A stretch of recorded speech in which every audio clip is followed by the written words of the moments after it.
नमस्कार, मी नम्रता. पाटील ससवे आणि आर्ट्समध्ये आपलं सगळ्यांचं मनापासून स्वागत आहे. आणि आज मी आपल्याला नारभा माशाचं वाटण घालून कालवण आणि 2 पद्धतीने फ्राय कशी करायचे ते दाखवणार आहे. असा नारभा मासा असतो, तर 1 किलोचा घेतलेला आहे मी आणि तो कापून घेतलाय. एकदम फ्रेश होता. लाल-लाल दिसतोय ना? हे बघा. असे पातळ पीसमध्ये कापून घेतलेला आहे.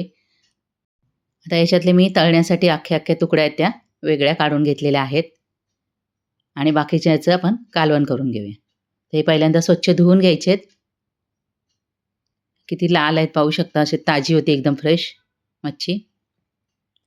आता त्याच्यातलं पाणी काढून घ्यायचं. त्याच्यानंतर 1 टेबलस्पून याच्यामध्ये चांगला ठेचलेला लसूण टाकायचा आहे. चवीनुसार मीठ टाकायचं आहे. हळद पण टाकून घ्यायची. मसाला पण टाकायचा आहे. किती तिखट खाता त्या हिशोबाने. त्याच्यानंतर कोकमाचा रस टाकायचा आहे. 1 ते 1.5 चमचा. आता हा मसाला सगळा त्याला लावून घ्यायचा आहे मच्छीला. आणि तुमच्याकडे जितका वेळ असेल तेवढं त्याला चांगला मुरत ठेवा. कारण मुरत ठेवल्याने मच्छी एकदम चवीला चांगली लागते, म्हणून मुरत ठेवायचं आहे. कालवणासाठी वाटण तयार करून घेऊया. तर ओलं खोबरं मी किसून घेतलं आहे. 5 ते 6 लसणाच्या पाकळ्या आणि 1 इंच अद्रक आणि थोडीशी कोथिंबीर टाकून एकदम बारीक वाटून घ्यायचं आहे. आता फोडणी देऊन घेऊया. तर तेल गरम करून याच्यामध्ये 1 बारीक कापलेला कांदा टाकायचा आहे. एकदम बारीक कापून घ्यायचा आहे. हिंग टाकायचं आहे. ठेचलेला लसूण टाकायचा आहे 1 टेबलस्पून. त्याच्यानंतर टोमॅटो टाकून घ्यायचा आहे बारीक कापलेला आणि परतून घ्यायचं चांगलं. चवीनुसार मीठ टाकून.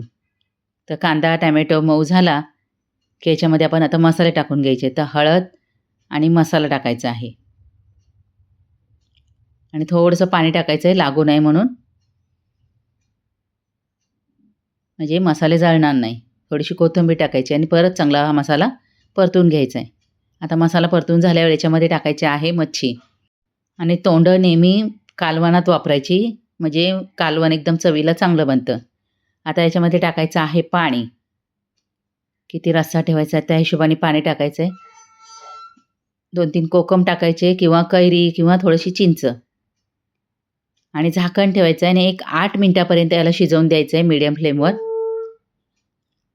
तर 8 मिनिटं झालेली आहेत. कालवण शिजलेलं आहे. आता याच्यात आपल्याला टाकायचं आहे वाटण. वाटणाचा कलर बघा किती हिरवागार दिसतो आहे कोथिंबीर टाकल्यामुळे. आणि एकदम बारीक वाटून घेतलेला आहे. पहिल्यांदा फिरवून घ्यायचं आणि मग थोडं-थोडं पाणी टाकत बारीक वाटायचं. आता हलक्या हाताने फक्त मिक्स करून घ्यायचं आहे. आणि परत आपल्याला याच्यावर झाकण ठेवायचं आणि फक्त 2 मिनिटं शिजवायचं. मी टोटल आपण 10 मिनिटंच कालवण शिजवायचं आहे. खूप जास्त कालवण शिजवायचं नाही आहे.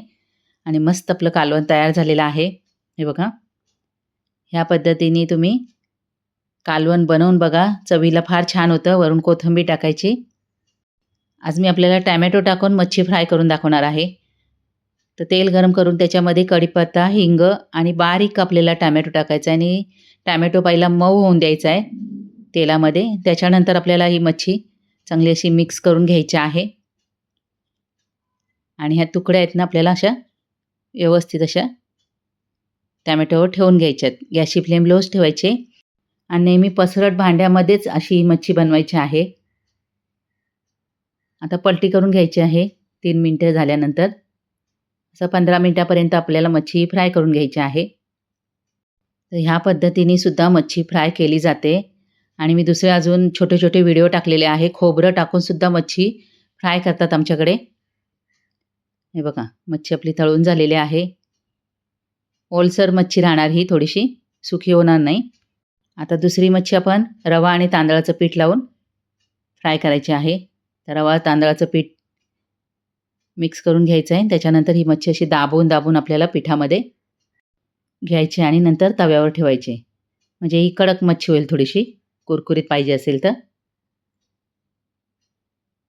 आणि परत आपल्याला ही मच्छी पण 15 मिनिटं फ्राय करून घ्यायची आहे. तर 2 पद्धती दाखवलेल्या आहेत मी मच्छीच्या. मस्त आपली मच्छी फ्राय झालेली आहे. आता मी तुम्हाला कालवण पण दाखवते कसं झालंय ते. हे बघा. थंड झाल्यानंतर पूर्ण. आणि मच्छी पण आपली 2 प्रकारची फ्राय झालेली आहे. तर ही रवा लावलेली मच्छी आहे आणि कालवण पहा. तर असं बनवून बघा, फार छान बनतं.